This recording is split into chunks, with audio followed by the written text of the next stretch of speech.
What is it that excites you most about what's to come with Rotmans and what you guys are going to look like once the store does officially reopen? It's an opportunity for us to do stuff that we've known we've needed to, or stuff we've wanted to. It's an opportunity for us to tell our story differently again. For the longest time, we haven't had the opportunity, I guess, to talk about that. It's about looking at the lines we're bringing in. It's about, are we really meeting what our customers want? I don't know, everything is exciting about this, really, everything.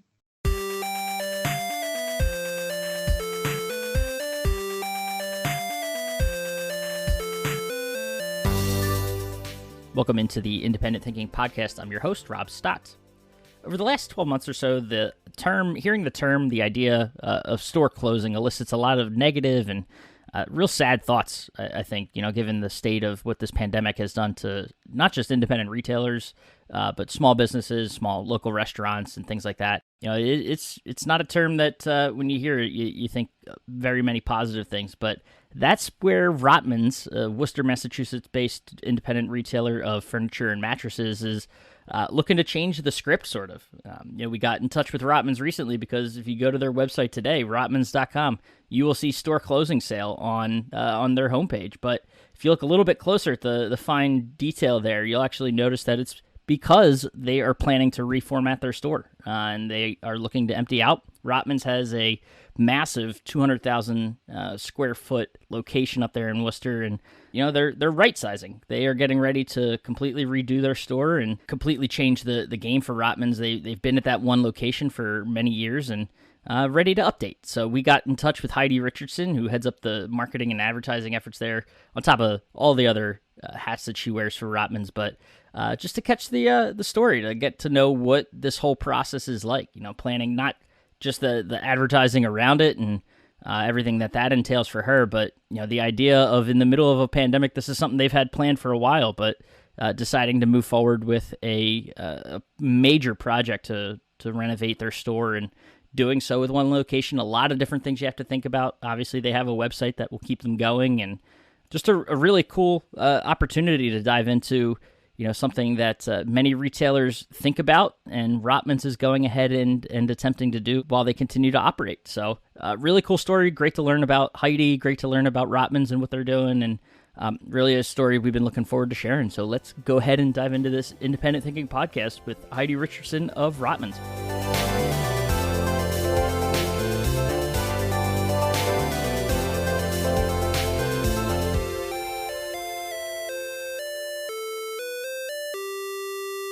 All right, we are back on the Independent Thinking Podcast, and real excited to be joined right now by Heidi Richardson, a woman who wears many hats, but for today we will call her the advertising and marketing manager for Rotmans up there in Worcester, Massachusetts, not to be mispronounced as Worcester, which I'm sure you guys deal with a lot. So Very nicely done. See, yeah, we're off to a good start here. So that if I can pronounce Worcester right. Or did you just know that? I think I know. I've been through Worcester, so and I have a number of friends that come from the New England area. So it's kind of, Worcester is kind of like our Lancaster. People like to say Lancaster, and we know that's not right. And I know how sensitive that can be of a topic. So I want to make sure I get those right. That's a good start then. Thank you. You got it. So Heidi, tell us. We got a lot to dive into. As the headline will say here, a store makeover to get into, but I want to start first by kind of getting to know you a little bit and Rotmans and sort of the history of the company. I'm always happy to talk about that. So started a husband and wife couple in the 50s, Mr. and Mrs. Rotman, in Worcester, not exactly in this building. They moved into this building, I think, in the early 60s. And at that time, it was a carpet and mill complex. Mr. R had some history in carpeting, and it just kind of made sense. I think most people have not experienced our showroom. Over the years, they grew to fill the 200,000 square feet mill space. Wow. That is right now currently Rotmans. And they've just expanded over the years. Obviously, it went from their small little 10,000 square feet to this giant sort of mall, I guess, of furniture and mattresses, flooring. And so we've been in the same space. We've got great roots here. The building is special. It's got excellent characteristics. It also presents a lot of challenges, but our roots are here, so it is what it is. Over the years, it's been a blessing and a challenge, to say the least, but it's home. It's home. Yeah. And so the business has done that. The sons came into the business. Their 3 sons came into the business between the 60s and the 80s, and they pretty much ran it right up until just a few years ago. Steve Rotman, the middle son, is still actively involved. He's here even through COVID most days. Wow. Yeah, I know. He's an octogenarian who thinks like a millennial sometimes. He's an interesting person. He really is. He's still a big dreamer, still wants to change the world. He's in, a different phase of life than most people who are still visioning the future, but it's a blessing most of the time to have that, right? Yeah, absolutely. And so what will someone see when they walk into Rotmans today? So, oh gosh, today is it's a different chapter for us, right? Yeah. So we're transitioning. A few years ago, we came to understand that the 200,000 square foot thing was, it's difficult, right? It's a difficult shopping experience. It's certainly it's difficult to be the retailer of a store that big. It's difficult to floor it and have stock. So we've known for a while we needed to make some changes. And it was exactly this time last year that we knew it was time. And we had started to make plans to condense, get a little bit smaller, get a little bit closer. So today when people walk in, they're seeing us having this store closing sale, which, post-COVID was very scary language, right? Yeah. Originally when we flirted with that language in this sort of remodel concept, I wasn't all that worried about it. It was January of last year. It was before pandemic. It was before stores were really closing. And so we were a little bit nervous coming back to that language there for a while, just thinking that people really wouldn't understand. It's not a GOB, right? We're not going out of business. We've just got to make some changes, and this is how we have to do it. So it's very different when you walk in today. They're seeing us move things around. Stuff isn't where it usually is. Stuff looks different. Some of the product is different. We've stopped doing any custom ordering through this. So a lot of those lines that people know us for, some of the Amish stuff, a lot of custom upholstery. We're not doing any of that right now. So there's some differences, but they are seeing an awful lot of stock that they can get delivered within a week or two, pretty much. I mean, we're trying to work with our delivery partners to make sure we're able to keep that window tight for people. But that, I guess, they're seeing the change right now is what they're seeing when they come in. Oh, gotcha. And I know, about the store, you guys have a pretty cool dynamic in the team at Rotmans there, which is something that, you had mentioned before we hopped on. You're one of the more junior employees at Rotmans, but you've been there for a bit. Yeah, nearly 20 years, and that doesn't make me one of the oldies. That's it's actually pretty funny when you say it. So last year we had 2 past 40 years. Wow. We're in over a dozen right now at 35 to 40. Over 25, we've got another 20 or so. Wow. So, that family concept is true here, right? We are really a family, and not just the Rotman family, but the Rotmans family, right? We've all been here for decades, many of us. We have people who've been here for 5 years and they're still new. Right? That's crazy.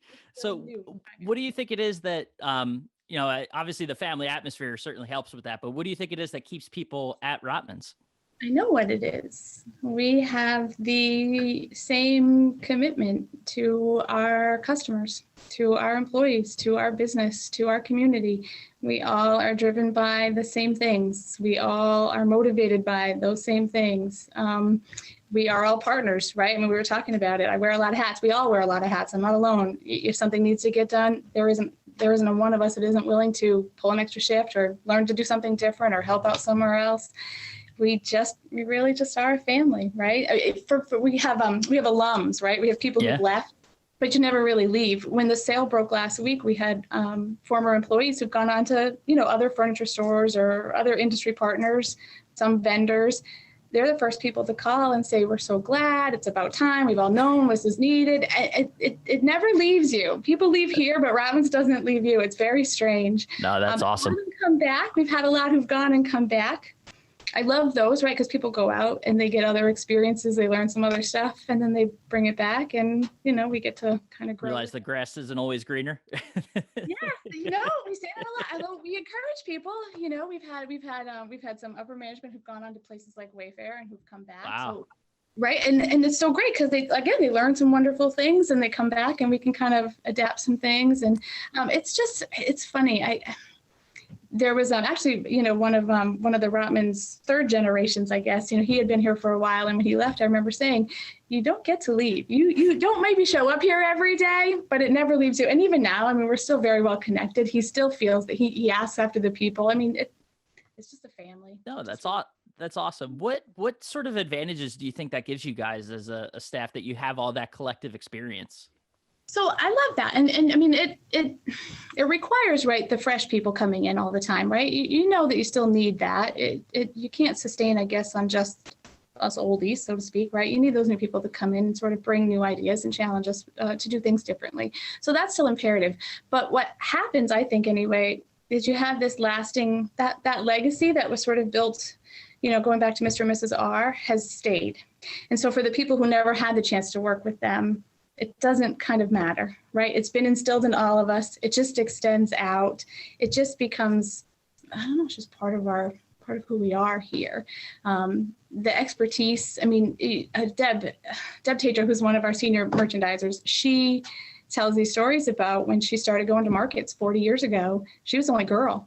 It was her and all these men, everywhere they went, going all these showrooms, and she was literally the only female places. And so I listen to her talk about that, and I think, gosh, in 40 years, if you think about how much that's changed, right? We go now, and it's so diverse, it's different, but that's not how it was. And so she takes those old school and what she's learned over the years, and now we get to sort of, I don't know, train that new group. It's just, that expertise is fantastic. It comes at, I don't know, such a great benefit for us. Yeah. And you mentioned kind of the influx of, new ideas and still wanting to, hire and bring some fresh minds in. What are you guys doing aside from that to stay on top of, trends that are happening and keep the business, make sure you're staying on top of business trends as well?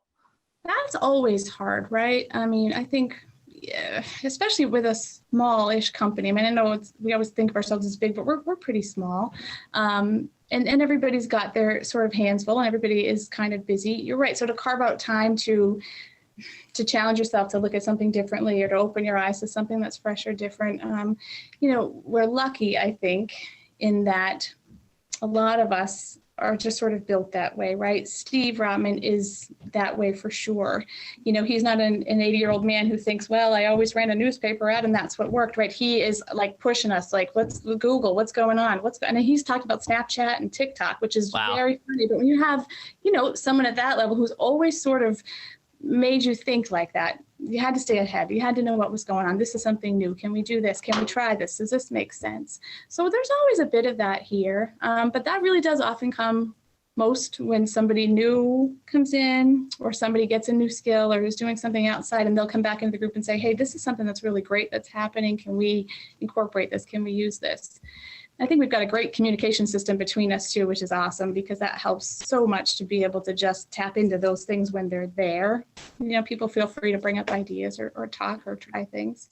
No, that's awesome. And I know that innovation certainly, not only just on an individual level, it expands to the store level and kind of what you guys are doing from, your one location there. And so talk about, you hit on it a little bit earlier, but the desire to do this, what really drove you guys to want to dive into this redesign and basically redoing your store?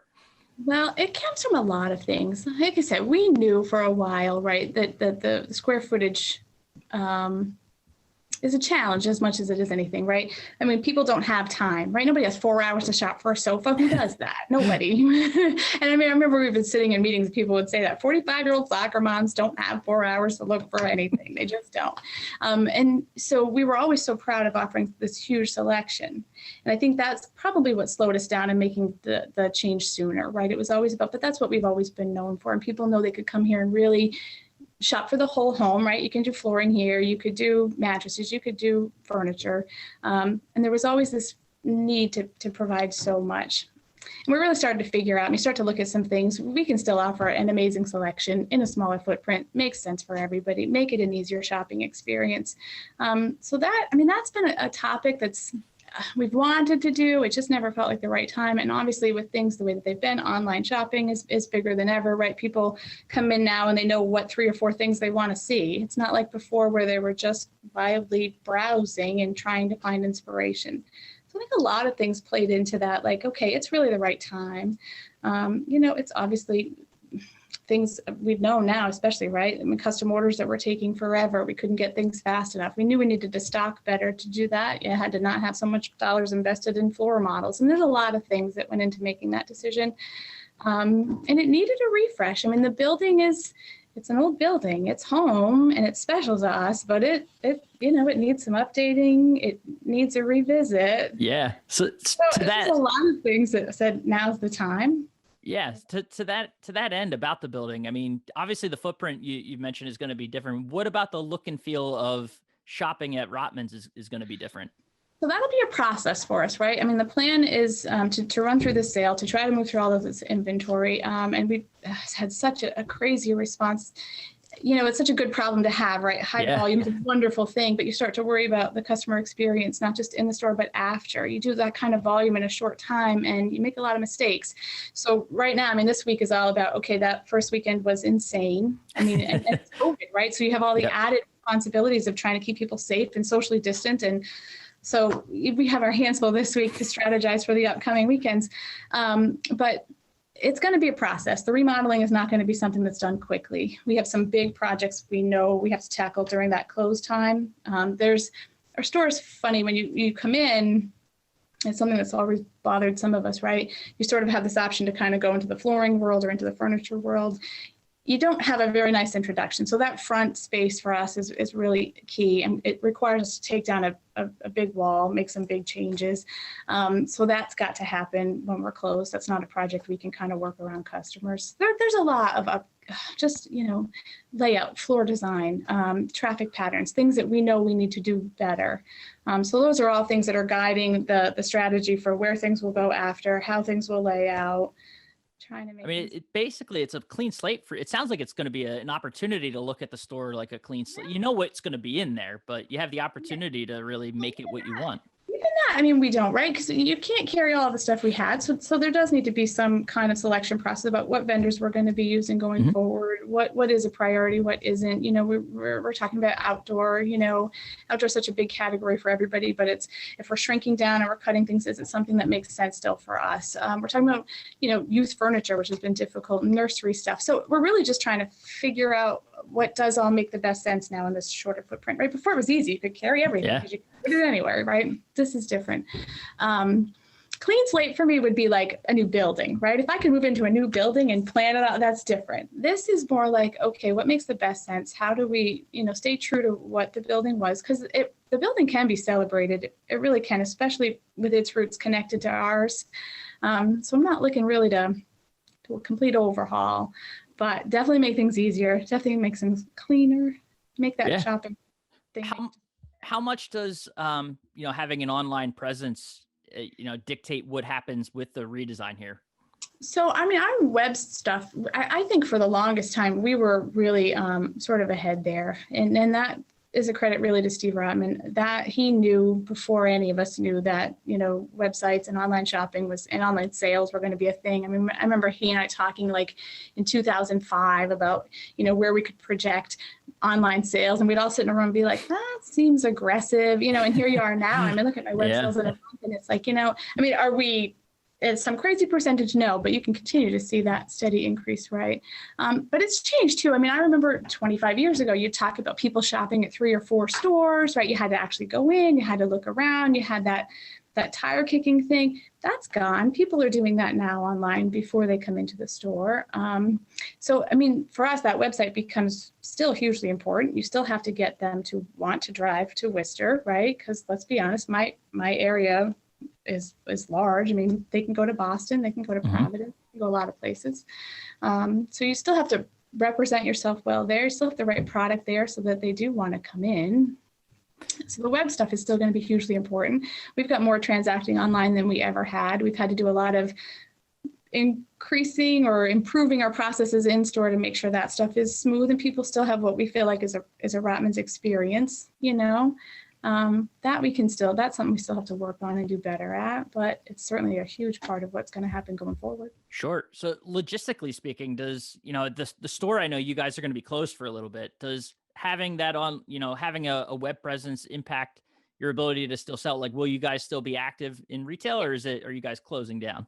No, just the showroom will be closed to the public, basically, right? I mean, we'll still be we'll still be delivering the stuff, we'll be writing through that. So the warehouse will still be very active. We'll obviously be receiving, making the floor moves and stuff. So no, we'll all be in the store. The salespeople were going to be hopefully helping us.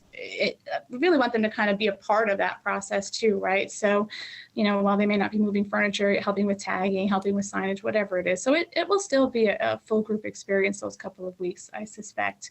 But the online sales will still continue to happen there without a doubt. During COVID, I mean, that was our only way really of doing business, right? Thank God for that. I mean, yeah. We did some in-store appointments that were good too. But I mean, that really was the only thing that was happening. Right. And that was going to be kind of my follow-up, is that, unfortunate that obviously the situation being what it was with the pandemic, but that was almost like a dry run for you guys with what this is now that you're going to be doing over the next couple of weeks. What was funny about that? I mean, the timing was crazy. So it was January and February, we were putting our plans in place for this remodeling sale, which was supposed to happen last spring, right? So April and May was the timeline. We get shut down in the middle of March. We were shut down for 3 months. So wow. Then it became what even happens now, right? Everything gets rethought. There was no idea what the business was going to be like when we reopened. And the business was huge when we reopened. So everyone sort of relaxes back into, okay, the plan will still work out. But then there was all the problems with getting product. I mean, thank God we had partners and consultants who were telling us, like, no, we need inventory, you got to buy now. I remember sitting in a meeting and they were talking about like how bad the supply chains were going to get. And I remember just thinking, gosh, I think this is like alarmist thinking. I'm not sure it can ever be this bad. Is it really? And then here, 2 months later, it was like they were so right. They knew exactly what was going to happen. And thank God for that. So we were able to, sort of take what we learned then. We knew what the market wanted. We knew we were getting goods. We knew that stuff was all, going to help us get to whenever the point was. Then the next thing was, okay, when do we do it, right? So, I mean, we're in Massachusetts. Our numbers have been crazy. There was a big concern they were going to shut us down again after the holiday. So just even trying to pick the timing of this event has been a challenge, because you roll the dice, you cross your fingers, you hope. And I mean, so far things have been great. It's worked out really well, but yeah. Any concerns as, you head into this period between when your physical store closes and then when you guys are set to reopen? Yeah, of course. I mean, so the theme is scary, right? I'm a marketing person, so I love anything that catches somebody's eye. And I can't tell you how many of my contacts in my life, didn't read that second part, right? What do you So, you want that initial thing, but it was very scary in this time with so many stores who were truly closing. You hate to sort of, sort of bring reference to even that in this way, but it is what it is. I mean, it truly is what we're doing. So anyway, it is what it is, I guess, but it is, I don't know. I don't know, Rob, honestly. I hear you. I mean, it's hard to put into words because I mean, given what we've been through the last 12 months, 10 months, almost a year, and, thinking about what could have been, but, you guys have made it through the other side and now you have this opportunity. And I don't take that lightly either. Yeah. I think that's one of those things, right? Every time you see a small business close anywhere, we've got friends who own a restaurant that, have every day said, we don't even know why we're doing, and so it's not taken lightly. The fact that, this week that it broke was such an interesting time for a lot of us, right? Because so much of the prep work that went into the closing part for us has gone on these last couple of months, right? And so the very week that it's sort of breaking to the public is also the same week that we're meeting about some of the projects that are happening, right? And Deb's putting in her orders for the stuff that's going to be the first stuff we're putting out on the floor after. So our feet are kind of in two places. We're in this store closing event, but we're also excited and in the going forward plan place. We're meeting with the designer, the store decorator, and she's got some ideas. And it's just, it was a weird place, I guess, right? Because you do all this prep work and you're ready to sort of shift gears, but you're sort of still stuck here, obviously, because this is where we are. But it was nice to get to the exciting part. It was nice to finally get past that hump and start putting those like, okay, here are the opening plans now. So you see that better side. And it's not lost on me. I know that a lot of companies weren't able to do that this last year. And Right.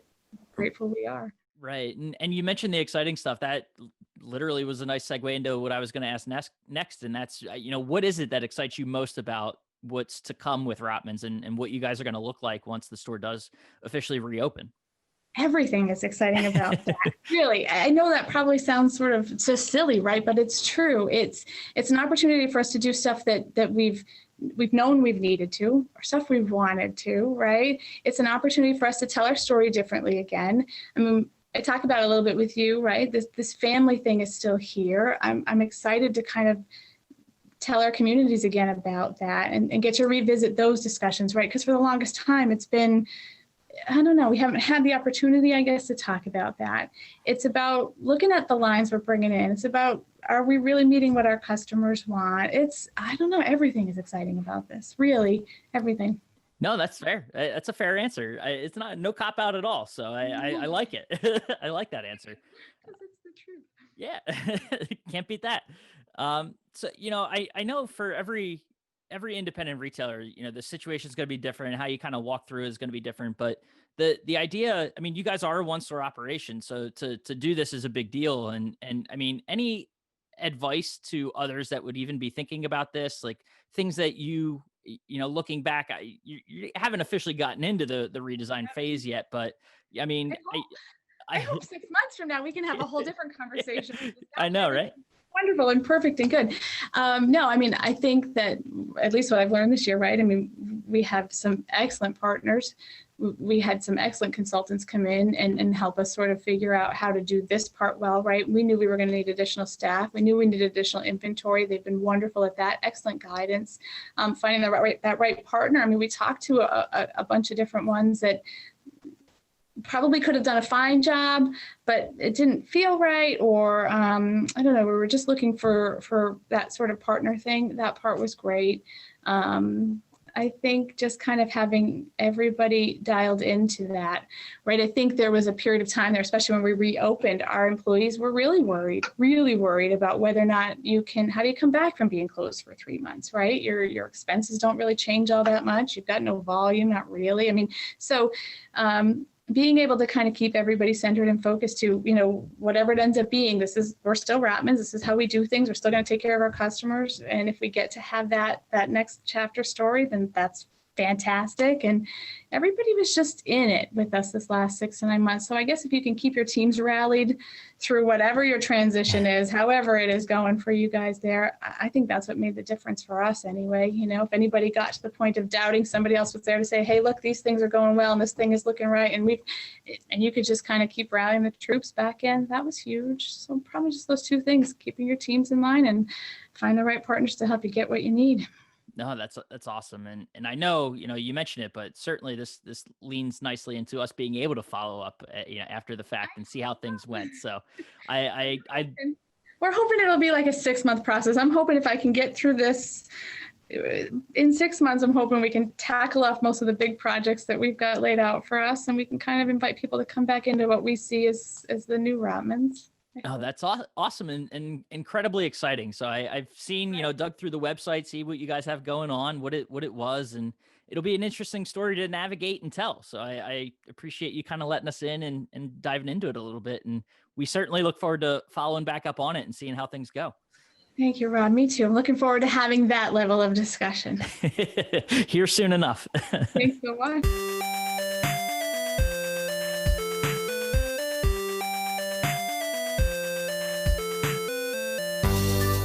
All right. And again, a huge thank you to Heidi for taking time and diving into this with us. A story that, like I said, throughout will be interesting to follow up on as they get closer to reopening and checking out the new store, the format, and how things change and what they think of it, how the whole project went. So hopefully a smooth process for them, and wish them the best of luck as they reformat their store and get ready to reopen here before they know it. So, but as always, appreciate them for taking the time to hop on the Independent Thinking Podcast, and of course you for listening to the Independent Thinking Podcast, and we will catch you next time.